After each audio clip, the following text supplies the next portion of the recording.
Què tal, com estan? Són 2:15, lleugerament tocats d'aquest dimarts, l'hora que comencem en directe, l'entrevista que realitzem a qui serà cap de llista per l'Ajuntament de Barcelona a les pròximes eleccions municipals per Esquerra Republicana de Catalunya. És l'actual diputat al Congrés a Madrid, Alfred Bosch. Senyor Bosch, gràcies per acompanyar-nos. Gràcies per convidar-me. Encantat de ser amb vosaltres. Sembla que hi ha un vent a favor en les últimes hores per les aspiracions de creixement municipal d'Esquerra. Acaben de firmar un acord amb exsocialistes sobiranistes que podria provocar unitat d'acció a llistes de vora 200 municipis de Catalunya.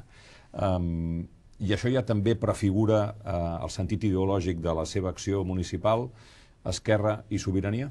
Sí, som d'esquerres, volem la independència de Catalunya, a Barcelona volem que Barcelona sigui una capital de debò, de primera divisió, que no sigui una ciutat de províncies, perquè pensem que això també beneficiarà la majoria dels ciutadans. Ara és una capital d'una província espanyola, és el que és, no? I jo de vegades, quan hi ha gent que em diu que no vol la independència i tal, li demano, però a veure, com a barceloní, vols que Barcelona sigui una capital de debò, una capital europea com mana? I clar, molt pocs, encara que siguin del PP, molt pocs s'atreveixen a dir, doncs no, jo vull que sigui o que continuï sent una ciutat de províncies, no? Una ciutat espanyola manada des de Madrid. Però ser Milà o ser Frankfurt tampoc deu estar malament, no? No. O sigui, aviam, segurament, si fóssim a la República Federal Alemanya, podríem fer de Frankfurt o de Munic o del que fos, però esclar, estem a l'estat espanyol i precisament el desencant del federalisme, no? D'aquesta Espanya plural i tot això ve per aquí també, perquè Barcelona no troba el seu lloc, perquè Barcelona no té doncs, les infraestructures que es mereix, no hi ha manera d'acabar a la línia 9 i 10, a Madrid ja n'han acabat 2 o 3, no? No hi ha manera que l'aeroport doncs, realment tingui el que es mereix, no? No hi ha manera de que el port el puguem també doncs, gestionar des d'aquí, amb les necessitats que marca la pròpia Barcelona i el país. Per tant, jo crec que aquí estem intentant, una sèrie de gent, ajuntant-nos, no? Perquè volem bàsicament el mateix. Volem bàsicament el mateix, aquesta gent d'Avancem, o altra gent que prové del catalanisme socialista, no? Jo crec que, en el fons, quan feien els Jocs Olímpics, quan hi havia el maragallisme, la Barcelona Olímpica, jo crec que d'alguna manera, al darrere hi havia aquest anhel de capitalitat mancada, no? Perquè ens el mereixem i perquè creiem que milloraria la qualitat de vida de la gent. Home, en Maragall el que hi havia, essencialment, era el desig de cocapitalitat espanyola, fins i tot de portar el Senat aquí, que és el que està dient ara el seu contrincant Collboni. Sí, però diguéssim que al darrere l'anhel aquell d'ocupar el nostre lloc a Europa i al món hi era, no? Jo crec que ara mateix moltíssima gent s'ha desencantat d'aquesta possibilitat de constituir una Espanya federal, de que Barcelona tingui el seu lloc natural dins de la península, al sud d'Europa, i que per tant l'haurem d'aconseguir tenint un estat al darrere, perquè ara el que ens hem adonat molts és que el que hem tingut és un estat en contra, i amb un estat en contra hi ha moltes coses que no les podem fer prou bé. Aquesta Barcelona podria ser així si fos la capital d'un estat independent però lliurement associat a Espanya? Bé, no ho sé, jo crec que això és aquesta proposta, no?, que segur que hi ha gent que l'abona, doncs és una mica complicada, a mi em costa una mica d'entendre. Jo crec que a la vida hi ha complicadors i hi ha simplificadors. Jo, posats a triar, doncs, posaria, diguéssim, el club dels simplificadors.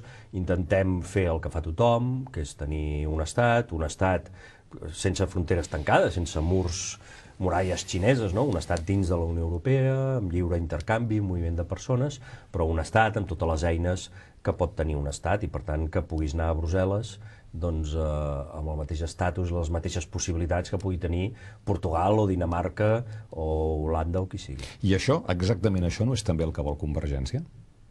Doncs els haurà de demanar amb ells, no? Perquè jo entenc que sí, no? Que és el que diuen, per tant jo m'ho crec. Aleshores, per què no anar a pactar amb ells o per què no anar a intentar un pacte amb Trias? Algú ha dit que no? El que hem dit és que nosaltres, igual que el senyor Trias i Convergència, ens agradaria tenir l'alcaldia de Barcelona. A partir d'aquí pactarem amb tots aquells que d'alguna manera puguin contribuir al nostre projecte. De fet, és més. O sigui, amb Esquerra Republicana sembla que és la força amb qui vol pactar més gent. perquè el Trias ha dit que li estaria bé, l'Ada Colau ha dit que li estaria bé, els socialistes, no? Per tant, nosaltres estem allà enmig, i jo crec que no és perquè sí que passa això. Nosaltres som l'esquerra que somriu, no? L'esquerra constructiva, volem fer una ciutat en positiu, no? I per tant, doncs, tot el que sigui arribar a grans acords de ciutat per avançar, doncs creiem que els podem tirar endavant i creiem que estem en una situació privilegiada, que la història i les circumstàncies ens han posat en un lloc en què nosaltres, a l'hora de parlar del turisme, a l'hora de parlar de generació d'ocupació, de combatre l'atur, a l'hora de parlar doncs, de grans esdeveniments, a l'hora de parlar de seguretat, a l'hora de parlar de tantíssimes coses que afecten a la ciutat de Barcelona, ens podem posar d'acord amb molta gent. Per tant, la nostra reflexió és seria lògic, semblaria natural que nosaltres poguéssim liderar aquest esforç concertat per tal de millorar la ciutat de Barcelona. I és el que estem proposant. Tenor de totes les enquestes, caldrà fer pactes per governar. Hauria d'aclarir exactament quina serà la seva política de pactes, o almenys quines serien les seves prioritats? Sí, esclar, ja l'he aclarit, El que hem dit és, escolti, no vulgui casar-me amb ningú. Per què vol que em casi amb aquest o que em casi amb aquella, quan el que podem fer nosaltres són amplis pactes de ciutat? Nosaltres som partidaris d'això, nosaltres som partidaris de parlar entre tots a veure quin turisme volem a Barcelona, partidaris de pactar amb tothom a veure quina seguretat pública volem als carrers de la nostra ciutat. Som partidaris de pactar amb tothom com erradiquem la pobresa de la ciutat de Barcelona, no? Que n'hi ha, i n'hi ha massa, i es pot combatre. Però el que ens costa més d'acceptar és que ens diguin vostè s'ha de casar amb aquest o s'ha de casar amb aquell. Per què? Potser perquè poden donar més importància a un eix que a un altre, al nacional o al social, o al social o al nacional. Però és que per nosaltres, o sigui, si nosaltres ens obliguen a renunciar a una part del que som, doncs ens estan fent un mal favor, perquè nosaltres tenim força en la mesura en què volem la independència per millorar la societat. No per caprici, sinó perquè creiem que anirem a un lloc millor. I pensem que si millorem la societat i fem una societat més igualitària, amb més igualtat d'oportunitats, la gent també serà més lliure i aquesta llibertat serà més real. Per nosaltres va tot junt. I, de fet, d'alguna manera som el 3 en 1. No? Per què? O sigui, per què escollir una opció que és coixa, no? Que possiblement doncs, destaca el fet nacional però no la igualtat social, o viceversa? Nosaltres ho tenim tot, i a més, doncs, la nova política, la regeneració, no? Som un partit net des de fa 84 anys, que aviat està dit. Potser hem ficat la pota algun cop, potser ens hem equivocat, però no hem ficat la mà a la caixa. Ni un sobre, ni una comissió, 84 anys, clar, Déu-n'hi-do, jo crec que això també té el seu valor i, per tant, penso que aquesta opció és la més completa, d'alguna manera. Per això hi soc jo, per això me la crec, i per això, d'alguna manera, fins i tot em presumeixo, perquè crec que és una bona opció. Però ara Barcelona té un alcalde per la independència. Si després del maig no el té, no és un fracàs? Bé, és que això dependrà de la gent, no depèn de mi ni de vostè. Segur, però vostè voldria que el pròxim alcalde de Barcelona fos independentista, m'imagino. Sí, i si fos d'Esquerra Republicana encara millor. I si no ho fos?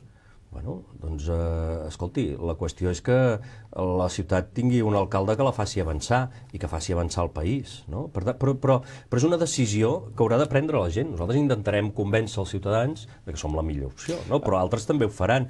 I això no depèn dels pactes de despatx. O sigui, el que no veig jo és un pacte contra natura per tal d'impedir que aquell que ha escollit la gent no sigui alcalde. L'alcalde l'ha de triar la gent. Per tant, afavorir la llista més votada. És que és el que ha passat sempre en aquesta ciutat, i a mi em sembla que és una tradició bastant saludable. Sobre això, les enquestes... Sempre hi ha hagut pactes, perquè mai hi ha hagut una majoria absoluta. Per tant, les dues coses són veritat. La democràcia impera i després som capaços de posar-nos d'acord de forma puntual o més estable, el que calgui. Segons les enquestes, hi hauria com dues opcions que menjarien a part, Trias i Colau. Després hi hauria una agrupació de partits que vindrien a continuació. Les dona per bones... Quines enquestes? La varen veure recentment, per exemple, a La Vanguardia. Jo és l'única que he vist. Per tant, parlem en singular. Bé, potser sí, però vaja, a nosaltres també ens estimula. Una enquesta que no ens dona els resultats que nosaltres d'alguna manera volíem o als quals aspiràvem, doncs ens estimula a treballar molt més i a esforçar-nos molt més. Jo l'enquesta del carrer la veig molt favorable. Jo veig molt d'optimisme, molt de suport i a més de forma creixent. Per tant, en aquest sentit estem molt animats, som molt optimistes, creiem que podem fer un gran paper, sens dubte. Estem en una posició envejable en la qual no havíem estat mai fins ara, Esquerra Republicana, a la ciutat de Barcelona. Quan Podem ve aquí i diu que Esquerra Republicana no és casta, o ve Ada Colau i diu que Esquerra Republicana no és règim, vostè se sent agraït? És que em sembla que això, primer, no hi ha prescriptors, més enllà del que pensin els ciutadans decidiran com ens veuen.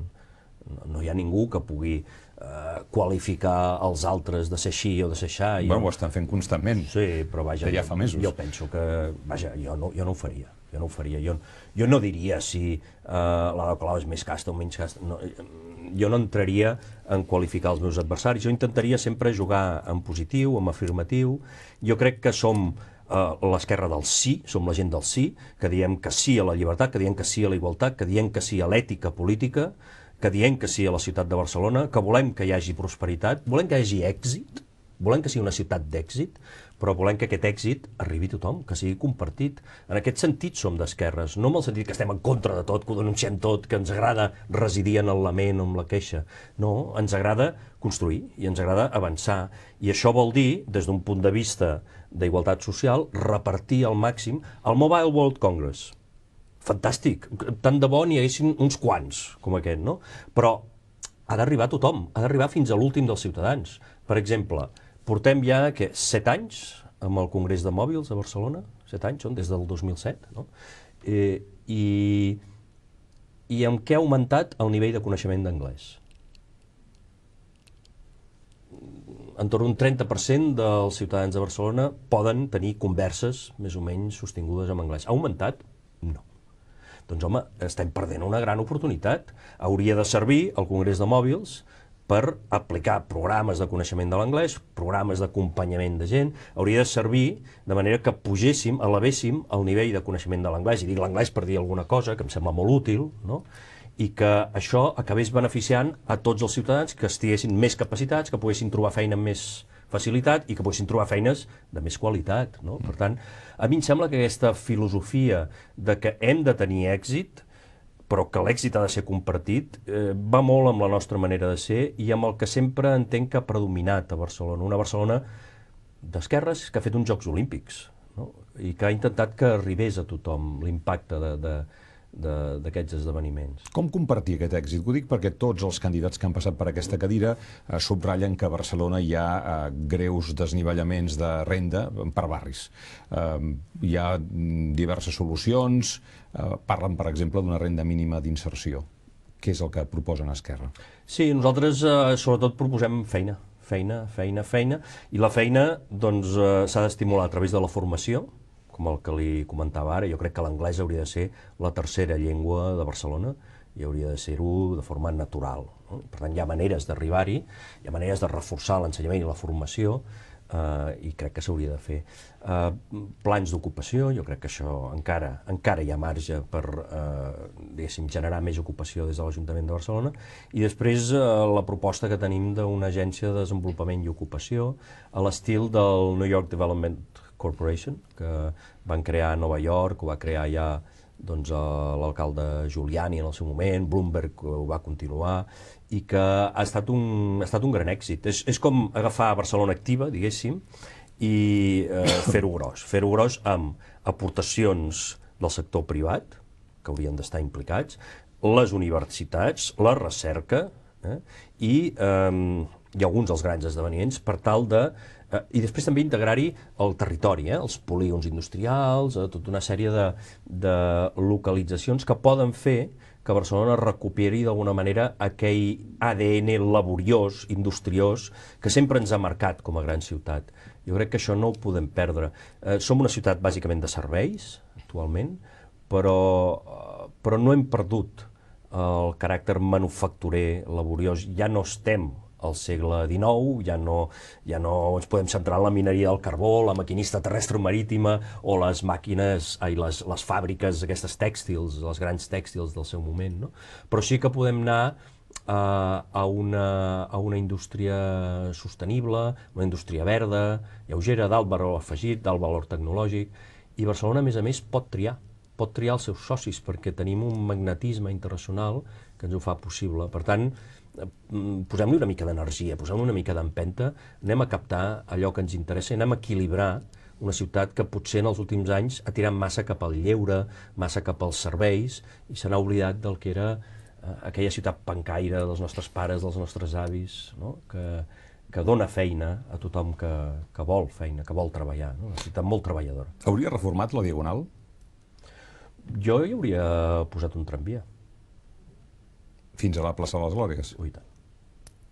Hauria reformat el Passeig de Gràcia? No. Què li sembla com ha quedat la plaça de les Glòries? Doncs quan estiguin fets els túnels, crec que quedarà molt bé. Però falta possiblement la part més crítica i més important, que és fer passar el trànsit per sota. Perquè si no, clar, el cacau de trànsit que organitzes en aquella zona és considerable, no? I jo entenc que provisionalment es fa el que es pot, però s'havia d'enderrocar el tambor, s'havia de crear una gran plaça, un petit centre al Parc barceloní, a la plaça de les Glòries, seguint la idea d'en Cerdà, no? I donant-li centralitat i fent una part vivible, humana de la ciutat. Tot això s'havia de fer. Però perquè tot això prosperi, els cotxes han de passar per sota. I quan tens les 3 grans avingudes de Barcelona que conflueixen en allà, la solució és que passi per sota. Fins que això no estigui fet, jo crec que serà encara una àrea molt problemàtica de la ciutat. Quin gran projecte urbanístic impulsaria? L'anella de recursos i coneixement. Això ho hem explicat diverses vegades. És aquella anella que dona la volta al perímetre del municipi de Barcelona, no? Allà on fa frontera amb altres municipis de l'àrea metropolitana. Per tant, que remuntaria la llera del riu Besòs, després la vessant barcelonina de Collserola i després baixant per la llera del Llobregat. És una zona que en els seus extrems té molta indústria, molts polígons industrials infrautilitzats, una zona, un arc on antigament hi treballaven unes 200.000 persones i que ara hi treballen 30 i tants mil. No? S'ha de potenciar, creiem que pot tornar a ser una zona altament industrial, d'indústries lleugeres, com dèiem abans, que a més pot ser verda, perquè avui en dia els polígons no tenen per què ser lletjos, inevitables, inhòspits, i que pot lligar amb tot el que és la vessant de Collserola, on hi ha universitats, centres de recerca, hi ha seus de grans empreses. És possiblement l'anella que tanca Barcelona. Durant els Jocs Olímpics es van construir les rondes i d'alguna manera es va arrodonir la ciutat pel vehicle privat, però no pel que fa al transport públic, no pel que fa a l'espai públic, i això amb la línia 9 i 10 i amb aquesta anella que podem enjardinar i que podem omplir d'activitat, en tots els sentits, jo crec que pot tancar molt millor la ciutat de Barcelona del que ho està ara. El problema del turisme a Barcelona és essencialment el dels pisos turístics? No. El problema del turisme a Barcelona és que el que és molt barat acaba sortint car. Una activitat que és molt barata sempre acaba sortint cara. A veure, tenir apartaments turístics al cor de la ciutat, no? Que per 25 euros hi puguin venir una dotzena de joves a un pis al barri Gòtic o a la Barceloneta, on sigui, i fer gatzara fins a les 3 de la matinada, això degrada. Degrada la convivència, degrada la mateixa qualitat del turisme, degrada el valor de Barcelona. Barcelona té molt de valor. Barcelona és un pol d'atracció, molta gent vol venir. No? Si no cuidem i no vetllem per la qualitat de la ciutat i la qualitat del turisme dins de la ciutat, acabarem matant la gallina als ous d'or. Per tant, allò que és tan barat ens haurà sortit car. Oi que a Venècia ningú té la idea que pot anar a la Piazza San Marco i dormir per 30 euros la nit i fer soroll allà a la Piazza San Marco mateix, en un apartament? Doncs a Barcelona tampoc, Barcelona té valor. I ens ho hem de ficar al cap, ho hem d'entendre, els mateixos barcelonins els primers, no? No es pot anar pixant per les cantonades, no es pot anar fent soroll a les nits, no es poden omplir pisos i molestar els veïns i degradar la mateixa imatge del turisme que tenim. Per tant, hem de dignificar el turisme. Això passa per aquest model d'apartaments turístics que l'hem d'alterar radicalment de dalt a baix. Jo crec que no hi ha més remei, penso, no hi ha més remei que durant uns quants anys una moratòria d'allotjaments turístics al cor de Barcelona. Tot el que seria Eixample, Ciutat Vella, incloent-hi la Barceloneta, Sagrada Família, etc. I obrir més, diguéssim, el que ara és el perímetre del municipi de Barcelona, allotjaments turístics, concertadament amb els veïns, perquè no ens tornéssim a equivocar tampoc amb aquests llocs. És el primer candidat que sento que espontàniament invoca la responsabilitat dels barcelonins, en el sentit que potser han decidit això que diem, no? Repartir-se els beneficis del turisme que no els hi arriben, però potser d'una manera contrària a la llei i a la convivència. Sí, és que precisament per repartir, si volem repartir bé, fem-ho. I això vol dir que el turisme, que altra vegada és un èxit, és un model d'èxit, i no el volem matar, ni molt menys, el volem dignificar, el volem enriquir, volem que el turisme sigui sostenible, també.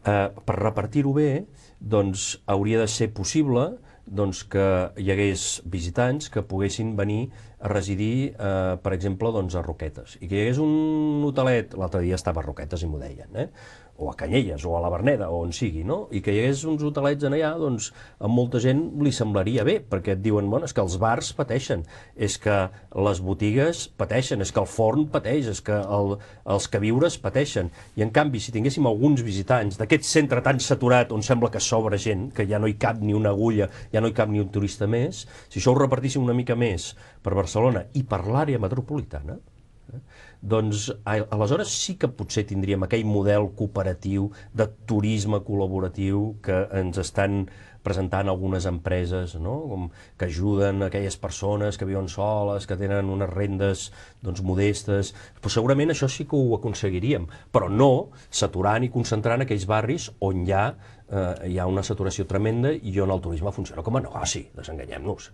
És un gran negoci que cada cop expulsa més els habitants, eleva el preu dels pisos, els lloguers, dispara els lloguers i, per tant, està contribuint a desertitzar grans zones de la ciutat històrica. Quant temps fa que treballa a Madrid? Doncs ara aviat farà 4 anys, clar, quan s'acabi el mandat. Què s'emportaria de Madrid cap a Barcelona? M'emportaria un dels conserges del Congrés. Això ho comentava més una persona. Pensava més aviat en infraestructures o en polítiques municipals, però està bé. No, és una persona que té una saviesa, té un coneixement, té una experiència. Ja hi era quan el Franco t'explica històries del Carrero Blanco, és un personatge, ell sol és una novel·la, i és molt interessant el que explica sobre el poder, des de dins, des de la persona que mai no parla, però que tot ho observa i que tot ho pesca. En recorda alguna frase que li hagi explicat?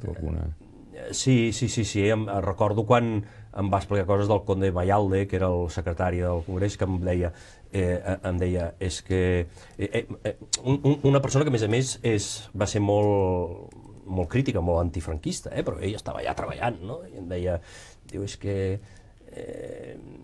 que ese hombre que había querido matar tantos judíos, que havia querido matar, perquè era un nazi, Mayalde era un nazi que va fer unes llistes de jueus, durant uns anys semblava que farien un pogrom també a Espanya i ho va capitanejar ell, y que se cargó Lluís Companys, perquè va ser el que va orquestrar la detenció del company, estava viviendo aquí a cargo de todos los españoles, qué vergüenza, perquè vivia físicament, tenia el pis dins del Congrés amb la seva família, i li feien els dinars i els sopars, estava dispesa, és curiosíssim, a mi la veritat és que és un home que m'enamora. I a part del paisatge humà, del paisatge urbà, se n'enduria alguna cosa? De Madrid a Barcelona jo hi traslladaria la xarxa de metro. Jo crec que aquí el Gallardón, mira, es va espavilar, va tenir el suport de l'Estat, amb això, diguéssim, ser capital es nota. I tenir el suport de l'Estat, en lloc de tenir un Estat en contra, això també es nota moltíssim, ja a Madrid es nota molt. I les inversions que han fet en metro i en ferrocarril de Rodalies, no? Doncs doblen, més que doblen, les que s'han fet a Barcelona en els últims 30 anys. Per tant, jo crec que tenen una gran xarxa. Penso que aquesta xarxa, si la tinguéssim aquí a nivell metropolità, tindrien resolts molts problemes. Sí, que l'anunci de l'altre dia del conseller Santi Vila d'inversions ja fins i tot immediates a la xarxa de Rodalies és una mica més que almoina?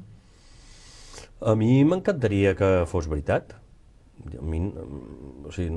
M'encantaria no haver de desmentir, no?, les paraules i les promeses del conseller Santi Vila. El que passa que fins ara l'experiència ha estat molt amarga amb això, no? Quants anys fa que estem sentint promeses i després, clar, és que veus detalls. Quan veus la connexió que hi ha entre l'estació de Renfe de l'aeroport i l'aeroport, que no és ni tercermundista, perquè jo he estat al tercer món i hi ha connexions molt més dignes que aquella. Potser més pobres, però més dignes que aquella. No? Allò és deixadesa, és brutícia ja. No? O quan veus, per exemple, que fa gairebé 6 mesos que les escales automàtiques que van del metro de l'estació de Sants a la mateixa estació de Sants estan tancades i barrades, és que no hi fan ni obres, no hi treballen, estan tancades i barrades. I veus centenars i milers de persones carregats de maletes pujant per allà cada dia perquè no hi ha accessos alternatius. No? Quan veus això, dius, no ho estem fent bé amb l'Estat, no els estem apretant prou, l'Estat, evidentment, no ens dedica el que caldria. Per tant, primer, això reforça la nostra idea que hem d'anar cap a la independència de Catalunya i tenir un estat a favor. Segon, totes aquestes paraules boniques que sents a vegades per part del conseller Vila, doncs permetin que me les prengui amb un cert escepticisme. L'altre dia vostè li va engegar una frase a Mariano Rajoy en el decurs del debat de política general al Congrés que va fer titulars, allò de «Nos veremos en la ONU». Quan es van apagar les càmeres va haver-hi alguna reacció? A Madrid? Sí. No, perquè jo crec que el mateix Mariano Rajoy, en bona part el seu govern, en els últims anys, bàsicament, el que han fet és inocular-se contra qualsevol estímul. No? I, per tant, mantenen impassibles. La impassibilitat és de les coses que millor saben fer. Mariano Rajoy, en concret, jo crec que el que fa millor és no fer res. I és la seva manera de governar.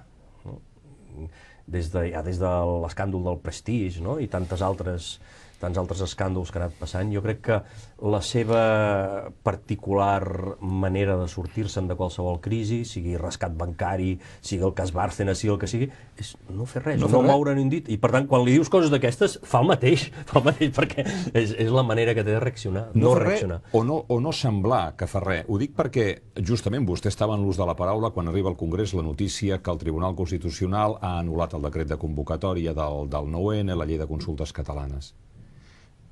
Home, l'Estat va funcionar com un rellotge. Mentre tots vostès estaven reunits, el president de l'executiu pot mirar i dir, veuen, no sóc jo, és el Tribunal Constitucional. No? Per tant, sí que fa alguna cosa i la fa molt bé. Sí. I tots aquests anys la reforma laboral, que s'ha carregat bona part de l'estat del benestar, no? I totes les lleis i tota la llei Mordassa, per exemple, tot això que han anat traient, aparentment és veritat. Aparentment l'actitud és no fer res, no moure un dit, no aixecar ni una cella, mentre el que en diuen l'aparell de l'Estat, de forma implacable va fent la seva feina. No oblidem que són gent d'estat, que en bona mesura tenen la sensació que l'État c'est nous, no? L'estat són ells. Sí, ells són l'estat. Nosaltres som l'estat. Sí, perquè són alts funcionaris, són fills de militars, de notaris, d'advocats de l'estat, de ministres parlamentaris, no? Per tant, porten l'estat al cos i per tant saben que l'Estat té els seus mecanismes, anirà fent la seva feina i ells adopten aquesta actitud com de no embrutar-se les mans, de distància, de dir no, jo no reacciono, això és la llei que actua, no? Gairebé com si la llei fos un fenomen natural, inevitable, indeturable. I la política catalana sap jugar en aquesta partida o és impossible perquè l'Estat sempre tindrà tots els asos? Jo crec que en general ho estem fent bé, no tant per la política catalana com pel poble de Catalunya. Jo crec que tenim un poble que s'ha mobilitzat, que en els últims anys ens ha sorprès a tots, a nosaltres mateixos ens ha sorprès, i que també, gràcies a això, aquesta mobilització, aquesta activació, ha anat empenyent i estirant de la política, que s'ha anat adaptant, ha anat canviant i s'ha anat posant al dia. Jo crec que és una mica injust, tot i que és evident que ara mateix estem potser en una de les fases més tranquil·les d'aquest procés, però jo crec que també és just reconèixer que s'han fet coses impressionants, declaracions de sobirania, ens van posar d'acord amb una pregunta sobre la independència de Catalunya, es va votar malgrat tots els obstacles, malgrat totes les amenaces es va anar a votar, i ara tornarem a anar a votar amb una votació en què ningú pot dir que no és legal, ningú pot dir que s'abstindrà perquè haurà de votar tothom, i la interpretarem en clau d'independència de Catalunya. Per tant, jo crec que aquí no s'ha fet malament la feina, costa molt, és molt lent, però vaja, ningú ens va dir que ens ho regalaríem. Ja ho sabíem. Com ho farem perquè s'interpreti com un referèndum? Ens podem trobar que hi hagi una majoria absoluta d'escons, però que no hi hagi el 50% dels vots populars per la independència, que segurament és el que està esperant a veure el món. Quanta gent està per la independència? Com gestionem aquest decalatge? D'entrada, jo diria que és molt important posar-se d'acord amb 3 o 4 coses, no gaires més, 3 o 4 passes, coses a fer, en cas que guanyi el sí, en cas que els partits del sí treguin una clara majoria. I per tant, jo crec que aquest acord, que a més és el que pot d'alguna forma galvanitzar i activar altra vegada a la gent, perquè s'ho creguin i entenguin que el seu vot realment val, realment compta. Crec que és bàsic això, dir, a partir d'aquí, si guanyem, què farem? I l'altre és anar a guanyar, efectivament. Jo no sé quins resultats poden treure, però jo estic bastant confiat que aquí els partidaris del sí tenim moltíssima força, només cal veure les demostracions de fortalesa que hi ha hagut al carrer en els últims anys, la votació del 9-N. Clar, algú que tregui 2 milions de vots en unes eleccions catalanes, que no ha passat mai, no hi ha hagut ningú que hagi tret 2 milions de vots, és que té una majoria absolutíssima, arrasa totalment. Per tant, jo ho veig bé, no és el que més em preocupa més no aturar la roda, em preocupa més continuar empenyent, em preocupa més que no ens desanimem, que no ens desinflem, que tinguem sempre el far de l'esperança i al davant. Jo el tinc i crec que l'obligació de gent que s'ho creu fermament i que vol continuar empenyent és sobretot anar-ho dient, anar-ho recordant. Hem fet grans coses, no ens aturem ara, continuem. Encara que sigui per tots aquells que d'alguna manera ens miren des del passat i ens estan dient, hosti, després del que hem passat, que tota aquella gent que es va quedar als camps de concentració, que s'hi van deixar la pell, que van ser represaliats per parlar el seu idioma, per demanar el vot, coses com aquestes, gent que ho va passar molt malament, i jo crec que els hem d'honorar fent l'esforç que calgui, perquè ara estem en una fase, per sort, pacífica, però en la qual es necessita molta energia i mobilització. En nom de tots aquests no hauria estat millor una llista conjunta? Bé, una llista conjunta era una de les possibilitats. Una altra possibilitat era la que plantejàvem nosaltres, que era la mateixa que vam plantejar a Eslovènia, la plataforma Demos, que eren 5 partits que es van presentar per separat, la gent els votava per separat, després van comptar els vots, els van sumar, i van dir, bé, sumem, tenim una majoria absolutíssima, anem cap a la independència, i en un any, després d'aquelles eleccions que es van presentar amb pinta, diguéssim, amb aquest paraigües electoral, en un any ja eren independents. Per tant, i en canvi tenim altres casos en què hi ha hagut un partit fort, un sol partit fort que ha defensat la independència, com el cas d'Escòcia o el cas del Quebec, i que no ha prosperat, que s'hi han quedat a les portes. Jo crec que la fórmula no és tan important com la determinació de tirar endavant un cop tens la suma feta. I, de fet, Catalunya és un país molt plural, no ens ho hem inventat, ni vostè ni jo ens ho hem inventat, això. De fet, és la gent que a l'hora de votar ha considerat que havia de votar opcions diferents i per això tenim un Parlament tan divers. I jo crec que això d'alguna manera és bo respectar-ho, és bo traduir-ho en una aposta per caminar cap a la independència. creiem que això és el que finalment succeirà, no? Perquè ningú anirà anul·lant partits, formacions, sensibilitats pel camí, sinó que el que hem de fer és unir aquestes sensibilitats de manera que cadascú, des del seu punt de vista, des dels seus plantejaments socials, ideològics, pugui també treballar per la independència. No podem excloure ningú d'aquest procés. Suposo que aquests dies deu haver seguit poc o molt la comissió d'investigació al Parlament contra la corrupció i el frau fiscal, on la família Pujol ha tingut 2 setmanes seguides de protagonisme. Quina idea n'ha tret? Quina sensació li ha quedat? Doncs una sensació de gran tristor, no? De que una persona com Jordi Pujol, que ha estat tan important, és un pare fundador, no?, de la Catalunya moderna, i bona part de la seva família, no?, que acabem descobrint tot això, que durant tots aquests anys hem estat enganyats, no? Jo crec que això a tothom li produeix una tristor enorme, no? I fins i tot una certa ràbia, això, sentir-se estafat. Però bé, diguéssim, un cop això aflora, doncs és obvi que s'ha d'investigar, que s'ha d'anar a fons, que hem de descobrir la veritat. Ara, com a mínim, ens mereixem la veritat, no? Que ens expliqui exactament el que va passar, que vagi per la via dels tribunals, però també, políticament, que compareguin i donin explicacions. Jo crec que tant de bo, per exemple, al Congrés dels Diputats fessin coses com aquesta. No hi ha manera de veure-ho, ja ho bloquegen i ja no declara ni compareix ningú, ni la monarquia, ni els dirigents del Partit Popular, ni ningú. Jo crec que amb això també a Catalunya, malgrat el dolor que això ens provoca, malgrat l'enuig que també podem sentir per conèixer tot això que ha passat, jo crec que és bo i és fins i tot terapèutic que això aflori, que en parlem i que la veritat fa mal però cura, deia Desmond Tutu, no? Cura, perquè el mal de vegades també s'hi pica cura i per tant jo crec que és un exercici saludable. Aquest dolor i aquest enuig o els comentaris que va fer Jordi Pujol Ferrusola la setmana passada dient que ell era amic íntim d'Artur Mas, són arguments perquè Esquerra Republicana encara se separi més de Convergència? No. Són arguments perquè Esquerra Republicana insisteixi en que cal anar al fons en qualsevol cas de corrupció, perquè insistim encara més que volem un país net i perquè recordem sempre que si estem fent tot això, en bona part, és perquè volem un país millor. I millor vol dir més net.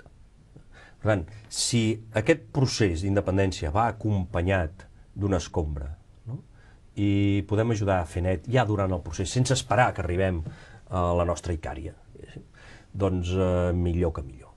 Jo penso que això és exemplificador. Jo crec que en la mesura en què la gent entengui que aquest procés també és un procés terapèutic de neteja interna i de neteja externa de país, en la mesura en què la gent ho entengui jo crec que podrem avançar molt més i tindrem moltes més simpaties. Per exemple, això mateix que comentàvem ara, no?, de dir aquestes coses que són possibles al Parlament de Catalunya són impossibles al Congrés dels Diputats, no? Jo crec que això fa que molta gent, molts catalans, pensin, caram, doncs potser no anem tan malament. La sensació que hi ha molta porqueria, evidentment hi és molt incòmoda i és molt desagradable, però també la certesa de que aquesta porqueria la podem identificar i la podem netejar, jo crec que ajuda molt a avançar com a país. I s'ha trencat alguna cosa definitiva, la confiança entre Artur Mas i Oriol Junqueras?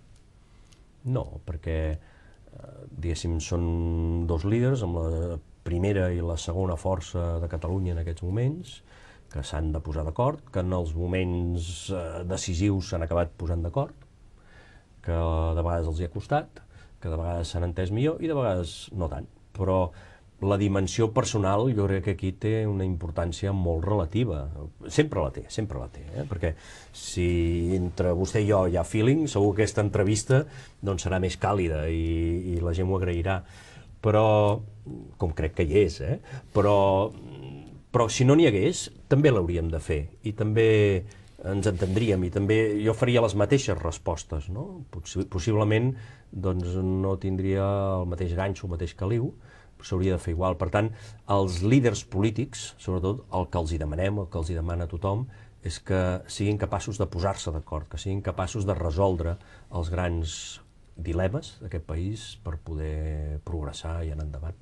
És Alfred Bosch, que serà el candidat per Barcelona Esquerra Republicana a les pròximes eleccions municipals. Moltes gràcies per haver vingut al plató de l'Ara, senyor Bosch, i fins a una pròxima ocasió. Encantat de la vida. Tornaré sempre que xiuleu.